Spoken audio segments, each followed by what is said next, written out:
John, you've been doing the math. I mean, is Hillary Clinton unstoppable at this point? I mean, look, you'd need a cataclysmic event to stop her. I think, watching the Nevada caucuses the other night on the Republican side, you could see Donald Trump really taking command of that race, and it started to become clear that it would take a lot to stop Donald Trump. But there are still a lot of races to be held. I mean, there are things that could happen that could change the race.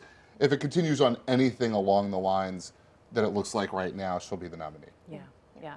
I mean, you've been talking to voters, and I know early on there was some sense that maybe Bernie Sanders had a chance, that there was a chance that he would tap into something. But you've also then been talking to people more recently, and what have they been telling you? Yeah, I think absolutely what John is talking about. And Bernie Sanders is still, I think, able to be the leader of a movement, certainly, but I think people are starting to see Hillary Clinton as someone who can be, president. And I think in her mind, too, I'm sensing a pivot where she's thinking about the general election already, talking about Trump. And there are polls showing that actually when you look at whether Bernie Sanders or Hillary Clinton would be able to win against Trump, that Bernie Sanders has a little bit more of a lead, which I find personally surprising, given that Hillary Clinton, her experience is what really gives her the edge. But maybe we'll see both of them start talking more about Trump and for people to start imagining that. I think the key there is something that you're starting to see from her, which is if Bernie Sanders is doing better against Trump, it suggests to me that Hillary Clinton voters would vote for Bernie Sanders in a general election. And it's not entirely clear that Bernie Sanders voters would vote for Hillary Clinton in the general election. She's got to do a lot of work to continue to run this race, to rack up wins, and at the same time start pulling in Bernie Sanders voters and have a kind of situation where, like in 2008, where she endorsed Obama and brought her people along. She needs the same thing to happen from Sanders, and I'm not sure that A, he would be ready to do that anytime soon, and B, that people would necessarily follow him to her. This has been a pretty contentious race the last couple of weeks. Yeah, Steve talked about this earlier, but Linda, let me ask you, how do you think Bernie Sanders' campaign has affected Hillary Clinton's candidacy? Look, I think that Bernie Sanders has made his mark no matter what happens come Tuesday or the weeks beyond. There's no question that the issue of income inequality and some of these other things that he's been really focused on like a metronome throughout the cycle are front and center because he made them front and center. I think that's a good thing for Democrats. It's a good thing for the party.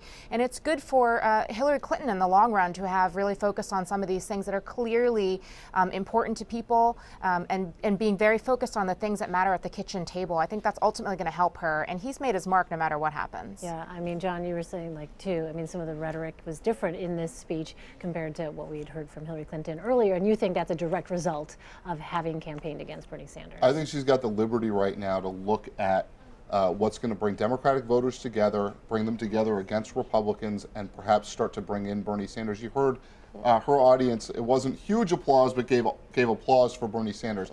The message for her going forward is going to be one of respect for Bernie Sanders and trying to bring those people in. But you could feel her moving out of the primary and toward the general election very strongly, I think, tonight. I mean, Steve, that's an interesting point. Just the notion of obviously wanting to kind of be gracious in victory there, what we heard from Hillary Clinton tonight when she was talking about Bernie Sanders. Yeah, and actually there was a point there too when she spoke directly to Sanders' support. She spoke to young voters when she was talking about income inequality, and she said that she thinks that that young people need to. She basically was reaching out to young voters in her speech at one point, and I think that is an effort for her to sort of basically try to bring his support to her if she is ultimately the nominee. Now, as John said, you can definitely feel that she has pivoted a little bit, at least, toward the general election here. You're mentioning Donald Trump, or not by name, but at least by making America great again and building a wall. And I think. It's just going to be really interesting to watch this transition, especially if she does really well on Super Tuesday. I really am interested to see what her speech is going to be like Super Tuesday. If she does as well as she did tonight on Tuesday, how much more she pivots toward a potential general election theme. Yeah, Steve, because one thing I can't help but think about is the notion that on the Republican side, something we've seen consistently is that the electorate on the Republican side is angry. There is definitely a seething, burning anger there, helping to essentially fuel Donald Trump's rise. And we've talked about that many, many times.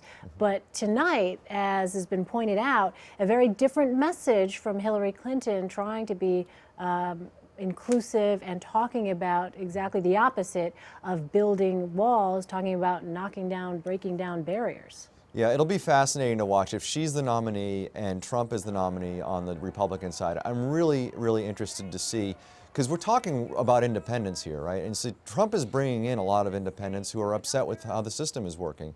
And actually, to a certain extent, Sanders is bringing in independents who are upset with how the system is working. And so you got to wonder, is this the right tone to be taking in a general election race? Is Trump tapping into something that is a national sentiment? And that's what we're going to see, I think, if those are the two nominees. We'll see that over the summer really bubbling up, whether America generally is angry and America generally wants to see change. And that's why I think it's really interesting that she's been forced to sort of embrace the Obama administration and the Obama administration's policies, and whether that's going to be a detriment to her moving forward, because if she is so attached to the Obama administration, to President Obama, and people really want change in the fall, it'll be really interesting to see how that affects her